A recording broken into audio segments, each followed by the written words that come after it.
Oi boys, welcome back to another video on the channel. We are back to make some tips and predictions for round 21, but before we do, let's go ahead and take a look at how we did last week.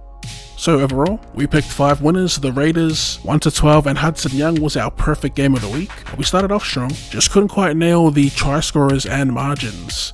We had Bunnies 13+, Broncos 1-12 with Reece Walsh. They ended up winning 13+. The Knights just looking like they didn't want to win the game at all. As for the red carpets, the Roosters were one of them. We're backing like Brandon Smith to break the curse against the Storm. He hasn't beat to the Storm since joining the Roosters. They get outclassed. The Panthers get taken to the brink.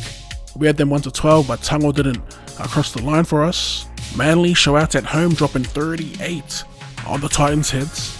And the Bulldogs were the other red carpet. So yeah, we're here ultimately for the picks. We got 5 from 7 correct results, I guess. Not too shabby. Now let's go ahead and dive into what should be most teams at full strength, or teams that had a lot of origin players out or rested. Let's go check out these team lists and make some predictions. So we kick off round 21 with a Friday night doubleheader. The first game, the Warriors host the West Tigers. This is 14th, playing 17th at Go Media Stadium. Looking at their confirmed changes, starting with the Warriors, RTS will be filling in at fullback for medically suspended Taine Tuaupiki. Jumping onto Rogers' wing, they got Ed Kossi, and filling in for the injured Adam Pompey, they've got Moala Graham Taufa. As for the visitors, they'll be without Adam Dewey, Aiden Caesar, David Clemmer, and John Bateman. They do have some guns returning. I'm seeing Stafford Doa. In for Dewey, they've got Psycho Racel, the Silverback coming off the pine, Ruben Porter starting in the back row, Isaiah Pabli's back in the 13, Enforcer Alex Seyfarth is back as well from a head knock, and playing in the halves will be Latu Fa'inu, so a pretty young spine on Baha Api. As for our pick, we're going to keep it short and sweet. I won't be going anywhere near the West Tigers. They have shown little sparks here and there, but I think the Warriors do get their season back on track. They should get by comfortably with the roster they got at home as well, so I'm going 13+. And to score a try, we'll be jumping on the skipper, Mitch Barnett. Friday's closer takes us to CommBank Stadium, where the Eels host the Storm. Looking at changes, the Eels do get a bit of a boost with experienced players Bryce Cartwright and Sean Lane. They are the new starting back rowers. They also get Joey Lussick in the 14, and looking at the Storm, current league leaders. By the way, this is 16th playing first, so we won't really spend much time on this as well. Looking at the ends list, they've got actually 3 big names. They've got Cameron Munster, he's in reserves, but confirmed for the 17, they've got Christian Welsh and Nelson Asafa-Solomona back on deck. So I'm assuming if Munster does play, Wishart goes to 14 and Fa'alongo drops out. As for our pick, again, nothing much to talk about. The Storm are red hot. They're 5 from their last 5. I think the streak is even bigger than that. The Eels haven't won any of their previous 5, so that's a Melbourne Storm 13+, even though it's at CommBank Stadium. They should get by comfortably. For try scorers, I'm looking at Deja Anasi, so someone from the left side of the Storm, and I'm thinking Jack Howarth to go back-to-back. We kick off Super Saturday with a banger.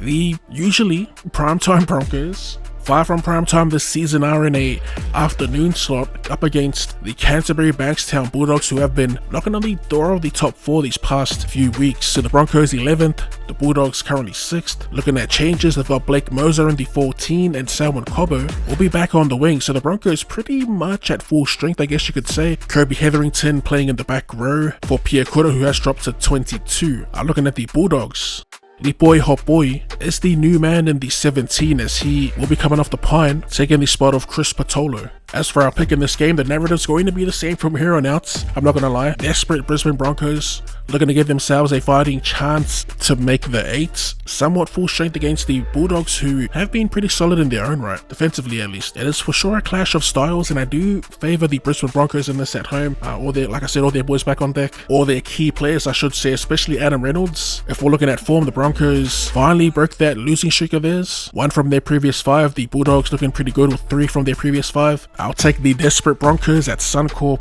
and the Bulldogs to keep it close. So Bronx 1-12. To score a try, we're going to be jumping on Jesse Arthurs.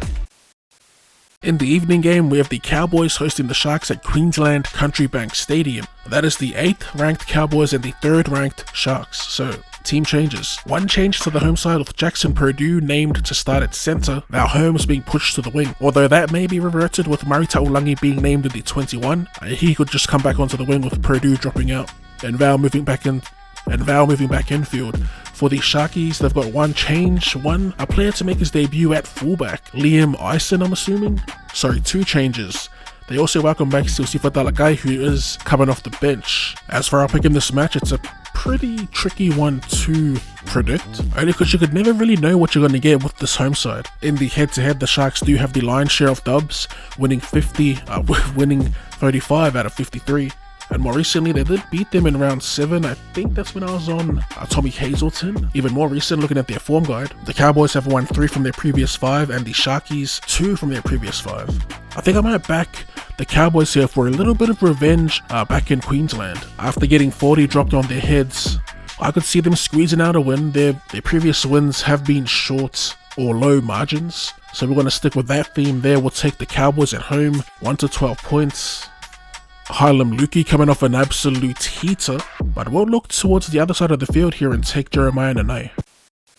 And to close out Super Saturday, we have the Chooks hosting the Sea Eagles at Allianz. Looking at changes, the home side have made 0 changes, so we jump on over to the side of the Sea Eagles, and they'll be without Lehi Hopoate, so their left centre and second row do get pushed outfield more. Tommy Talau to the wing, Trbojevic to the centres, and Corey Waddell will be starting at left back row. They've also got Mount Paseka to start at prop with Sipley coming off the pine. So a bit of a blockbuster here, 4th playing 5th, and both looking decent in regards to the form guide. The Chooks, they were brought back down to earth by the league leaders in the Storm, going down by double digits.